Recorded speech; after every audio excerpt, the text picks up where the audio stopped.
Gina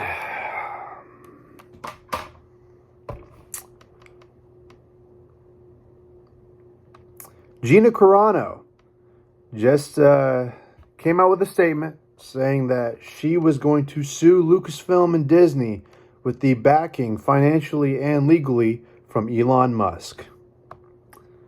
Today is a good day. Today is a really good day.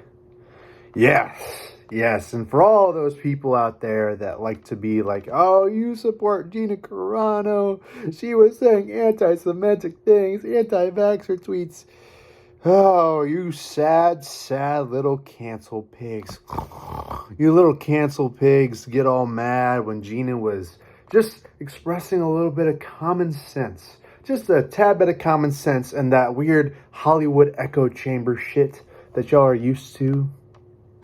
It's sad that y'all like to besmirch Gina and think of her as some sort of like alt-right threat. I met Gina at a convention in Dallas. The Dallas, what was it? Not in MegaCon. It was the Fan Expo in 2022, that June, right? I went to that one.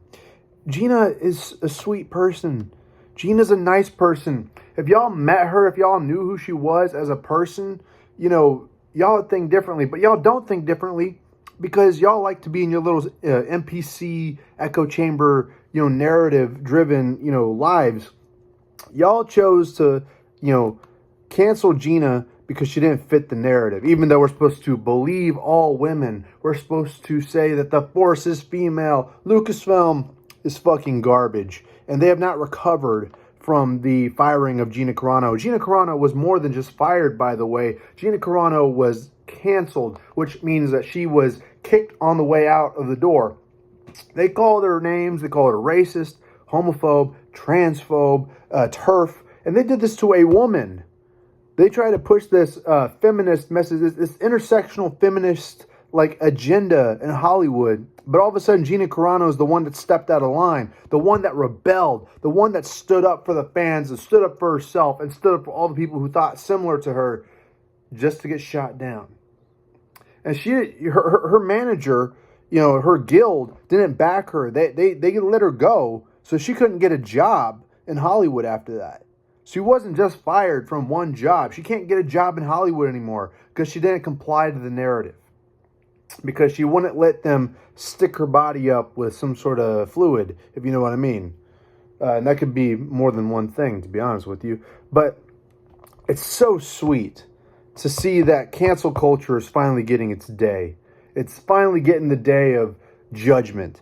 Because cancel culture is such a fucking cancer. We're going to call it cancer culture. Because that's what it is. It likes to take little small things that you might have done 10 or 12 years ago. It might have something you did recently that didn't comply with the NPC narrative to push the message.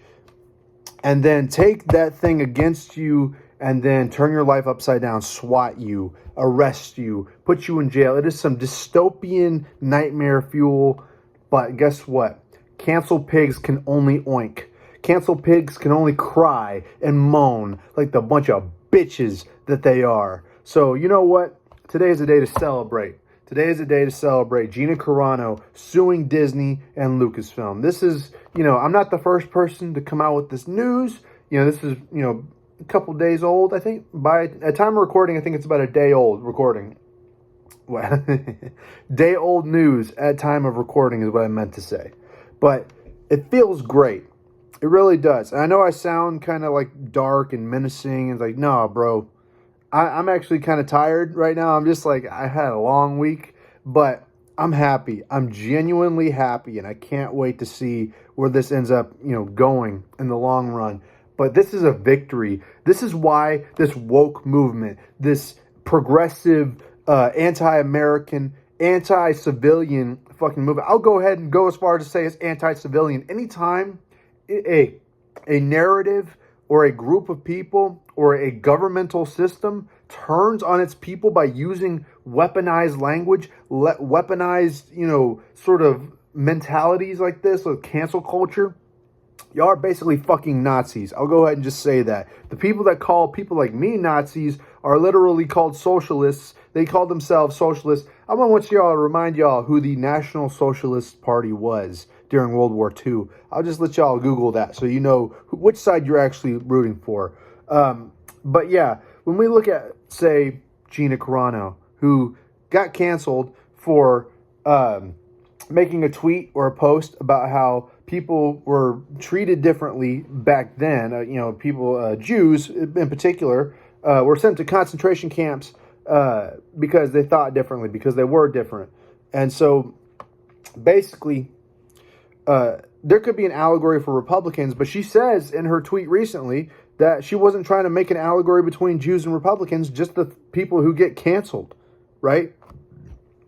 And so when you look at Pedro Pascal, who actively alienated half of the country by calling them National Socialists, aka the Nazis, he didn't face any sort of backlash, you know? And we look at the employees of Lucasfilm, right? We look at the employees like Pablo Hidalgo, the guy who probably likes watching his wife have sex with other people. Pedro Pascal, a guy who cried so much that he couldn't show his face in The Mandalorian. He got away with calling people Nazis, half the country, actually. This is also, we're talking about Disney, a corporation that, covered Chadwick Boseman's face on the Black Panther poster for China. They also thanked a concentration camp of Uyghur Muslims in China. They like to race swap and gender swap everybody. They like to be very progressive. They're getting sued by 9,000 women, or $9,000 or 9,000 women. I can't remember. They're getting sued by women because they didn't get paid enough. So they like to push this progressive message that, we have to listen to all women. We just don't have to pay them enough. And also Gina Carano, that whole situation didn't make them look better either. Disney can go fuck themselves. Disney shows can go fuck themselves. Anybody who likes to, think that Disney and its content is all, it's fine, guys. Don't have to worry about it. Stop being pushing political idea. Like, y'all, they tell us, Disney tells us that they think a certain way. We're not looking between the lines. They are like telling us. It's more than obvious now. They're just telling us. And they attack the fans. They like to alienate the fans. We looked at Kamal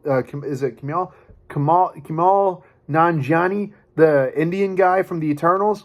He apparently had to have some sort of like trauma treatment because of the backlash that the Eternals got. It's like, bro, you literally said that you were pissing off the right kind of people with that movie when it got banned in other countries. Dude, you did it to yourself. That's how it be. That's how it's going to be.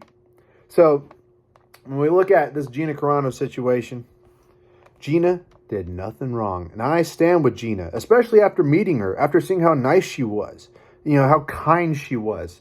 So I stand with Gina. This whole situation with her suing Disney, I hope Disney pays her more than she was asking for. Hope we get an apology from Kathleen Kennedy. Hope we get an apology from Lucasfilm. And you know what? If we're lucky, maybe Star Wars can get turned around. Maybe we can find a new leaf for Star Wars. I don't know. We'll have to wait and see if there's any sort of hope for that kind of thing, if we're asking for the impossible. But I recommend y'all go check out Nerdrotic, Gary's video on this. I recommend y'all check out Geeks and Gamers. Chris Gore is live at time of recording. Bro, this is a win for the fellowship. This is the win for the 199. This is the win for all of our people, bro. I stand with Gina Carano. This shit is great. We're going to fucking win. Hell yeah. I hope y'all have a nice day. And I'll see y'all in the next one. Fuck yeah.